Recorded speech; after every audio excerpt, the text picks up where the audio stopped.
Today, we're exploring a fascinating aspect of Indigenous heritage, the enduring tales of the Koko Ta'ay, or little people found in the oral traditions of Taiwan and the Pacific Islands.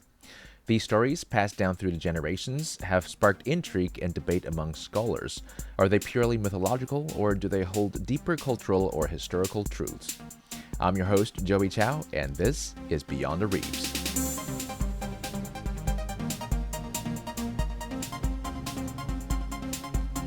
Hi, you're listening to Beyond the Reefs, a show produced by Radio Taiwan International. Here we talk about the socio-economic issues that are faced by Taiwan and their broader impact around the world beyond the reefs of this island nation. Our guest today is Toby Openshaw, Affiliate Research Fellow at the Center of Austronesian Studies at the University of Central Lancashire. With over a decade of experience working closely with Sasiat elders in Taiwan, Toby brings a wealth of insights into these enduring legends. In addition to his research, Toby lectured on Indigenous issues and documentary filmmaking in Taiwan. Let's dive deeper into the mystery of the Koko Ta'ay with Toby Openshaw. Our first question for Toby is, do you think the story of Koko Ta'ay is told strictly by the Austronesian people in the Pacific Ocean? Well, there are no stories told in the Pacific that are not in the Austronesian language, basically, So that gives us a clue, for sure, that it's very possible to have had a common ancestor. The people from Aotearoa in New Zealand, the Maori people, talk about the Patupaerehe, the little people. But their people are not dark-skinned. They're fair-skinned and often with red hair. But actually red hair is quite common in some of these stories too. But the Hawaiians, the Fijians, Samoans, Philippines, they all have these stories. And they all have in common that they say these people were here before us. Some are now trying to, again, walk that back because they don't want to jeopardize their First Nation status in wherever country they are. But it's usually they were here when we came here. They short, dark-skinned. They're mischievous and magical. They build things. Like in Hawaii, there are still dikes and walls that people say are built by the Menehune. Yeah? And they live in caves. They were good friends with us at first. There was a fight, and we wiped them out. And their elders went off to the east. For some reason, it's always the elders went off to the east, the ones who stayed behind, who remained, So to have all those touch points so consistent throughout the Pacific really does make one think that the story traveled with the Austronesians, So we know that many words traveled with the Austronesians. Word for I, mata, a word for five, lima or rima, the word for fish, ikan, traveled across. I call them canoe words, they traveled with the canoes.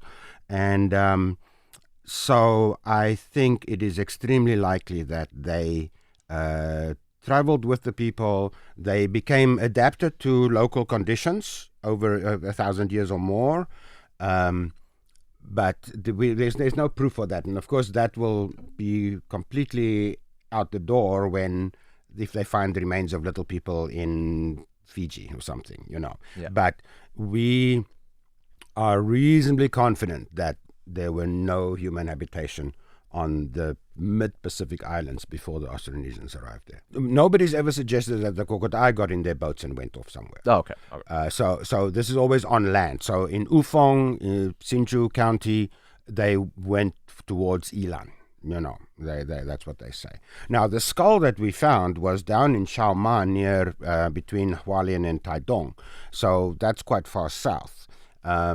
But there's actually a cave in the mountains in Ufong where they say that I lived. And yes, we tried to get permission to do archaeological research there, and we were just given no taboo. Nobody goes there. Since you mentioned taboo, usually when we tell mythologies or folklore, regardless if it's foundational or creation stories, usually there's a practical usage. So this is the socio-economic part. The social part is that to build society, you need cautionary tales. And usually you would tell the kids to beware of something, or there is a certain wisdom passed on through the years that you just don't do something. Right. There might be scientific research behind it, but it's not fully realized. So you just tell people to follow these traditions because it's worked over the years. Right. What do you think is the practical societal use for a story like Koko Ta'ay? So I think the practical implication of the story and partly why it's been so persistent is, of course, that it tells the Saishat people a little bit about who they are. It tells them it is an identifying story that sets them apart, and also the fact that it is an act of atonement is important. So that's basically teaching the lesson that if you did something wrong, you should ask for forgiveness, and you should make it right. But there are several taboos around the Basta Ta'ay which also play into this. So, for instance, people will say, the Koko Ta'ay don't want people to fight. So you cannot come to the Basta Ta'ay with any arguments or fights with your neighbors. And if in the preceding weeks you have a fight with your family or with your neighbors or anybody, you have to both go to the shaman and sort it out before the Basta Ta'ay starts. Otherwise, you can't come there. So it's definitely an annual reminder to resolve your conflicts and to moderate your manner, and not come there and be loud and be argumentative and things like that. And because if you do, people will just hustle you out of the space and say, go home, you're not welcome here. Okay, so telling this story, you've been doing that for a quarter of a century here in Taiwan as well. It's a pleasure always to speak with you because you have a beautiful voice, and it's nice to hear you tell these stories. What kind of a trek or experience does one have to go on to research on something like the Koko Ta'ay? I mean, you said 12 years, basically attending these festivities, and they last 3 days. So you have to finish singing all the songs. Right. How were you first invited, and how did you persist in going to visit every year? Yeah, getting that first invitation really is key, because most of these things, it would not be appropriate if you just showed up out of nowhere, I was very fortunate. My very good friend Sean Kaiteri, he's from New Zealand, and he is married to a Saishat woman. And so he invited me as a photographer to come up to the village to do a project with the kids, to do to raise funds for a youth center in the village. And so I did that, and then he invited me to the first Basta Ta'ay and told me the story, and that really just kicked it off. And so because I started with a project, with something to actually do there, not just sort of like showing up there kind of thing, and then started going back, and eventually over the years now I've become part of the community, and they all know me, and I when I go up there, it's I'm always welcomed, but I'm always aware that I shouldn't overstay any welcome kind of thing, and then it's just showing a genuine interest in people's stories, then people tend to open up to you. But when dealing with indigenous knowledge and things like that, one has to be really, really careful that you don't appear to just parachute in and take whatever you can from people and then disappear again. It's a common complaint in indigenous communities that people come there, they do an interview, they take people away from their jobs or their homes for half a day, do a bunch of interviews and things, and then they disappear again, and the people never even see the results of that. And so, in fact, the Saishat Cultural Association have now instituted, and they got a law passed, that if you want to use any Saishat cultural goods, you have to apply for permission beforehand. So, for instance, just for the use of this photograph on the cover of the book, which shows the kirakil, the what they call the shoulder flag that the spirits sit on, and the tabangasan, which is the hip bells, which people wear to give the rhythm of the dance, I had to apply for permission to use that imagery. The photo is mine. It's not about copyright for the photo. It's about the imagery on the photo. And I had to apply for permission to use That's incredible. It's good to know that there are systems in place for that. What's the government body to enforce this? The Council of Indigenous People is the governing body for Indigenous people. So they are technically a ministry. The head of the CIP is a minister level post. The CIP certainly has issues in terms of credibility and representation for all indigenous people. It's almost an impossible task if you think of the 16 recognized tribes in Taiwan, plus several Pingpu tribes or Plains tribes that are now trying to get recognition. But yes, so that's administered by the CIP. Okay, that was what you're going to ask, right? I think that's the greatest way to start telling a story. Actually, it starts as a gig, because you're maybe paid for it, or because you have social responsibility, or friendship responsibility. Thing, and then it started, and then it became a passion, and then you really delve into it as a career. You've spent many years with, I'm sure, several groups of Taiwan indigenous people. What do you think is the plight that faces them now? I mean, it used to be a different sets of things. What are the challenges now? Well, in terms of challenges for indigenous people at the moment, I think one thing that's really important to start off with saying is that even when I started out, and because I'm coming from South Africa, which is a very poor country and has many people living in poverty, one's sort of white privilege perspective is often, these people are so challenged, and they need my help, and they need me to be their voice, and things like that.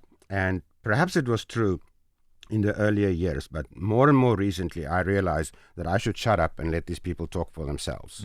They're perfectly capable of doing so. And the sort of preconceived ideas we have on privilege and poverty and all of those things don't necessarily apply here.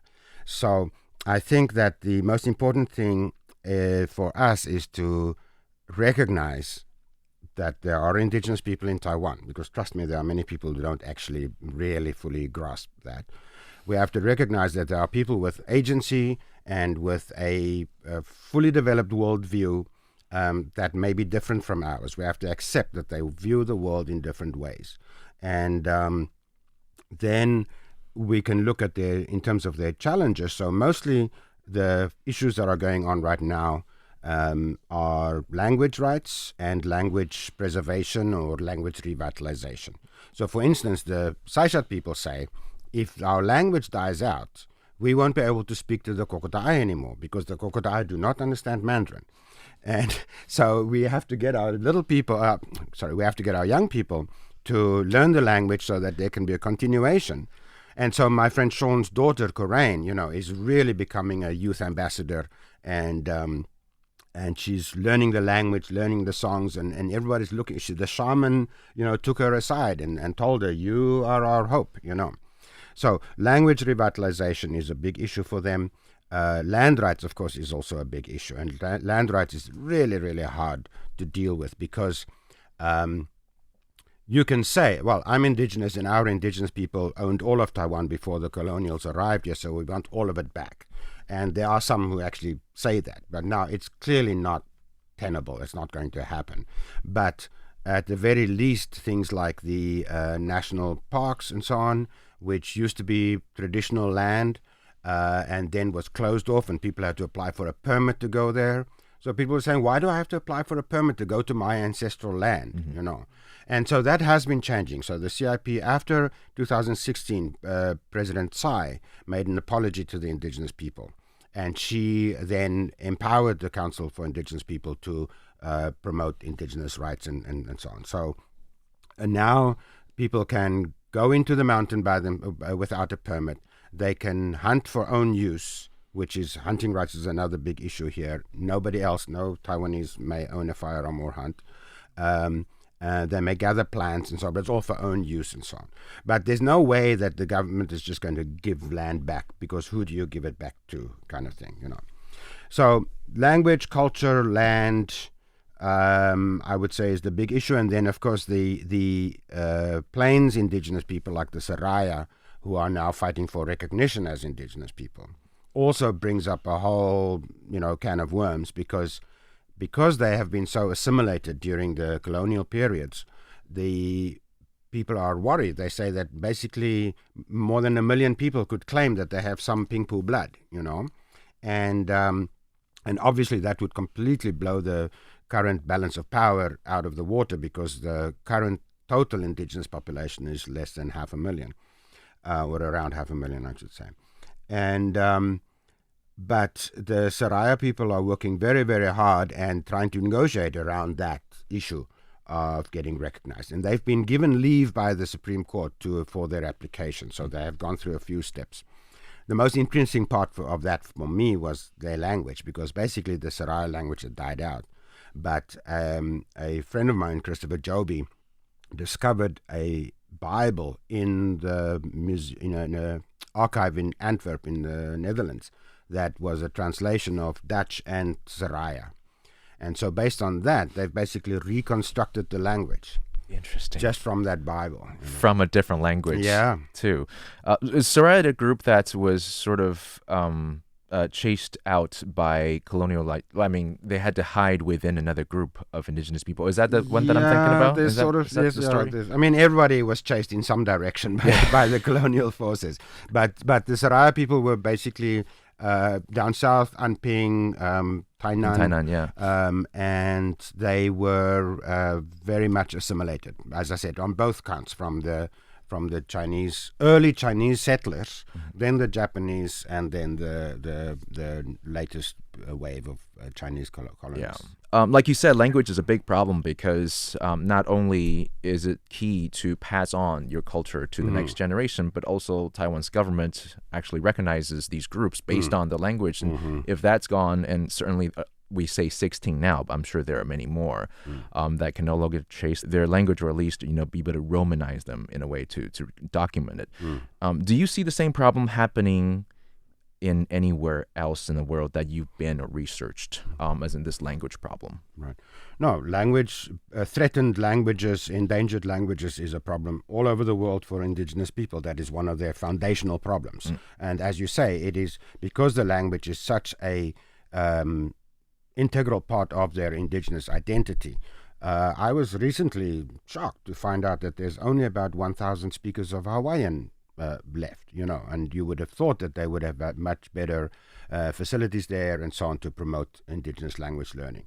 But so no, the Maori people have developed a very strong foundational children's language learning programs, which immersive language learning, and so some of my Atayal friends are building on that model and opening schools for Atayal kids to learn the language, because it's not just language, right? Language informs and shapes your entire worldview, and so they say you cannot be Atayal or Dayan, which is the proper term. Atayal is the colonial term. You cannot be Dayan if you didn't learn the language from childhood, because if you come at it as a second or a third language, it does not bring the same cultural perspective as those who have it as their mother tongue.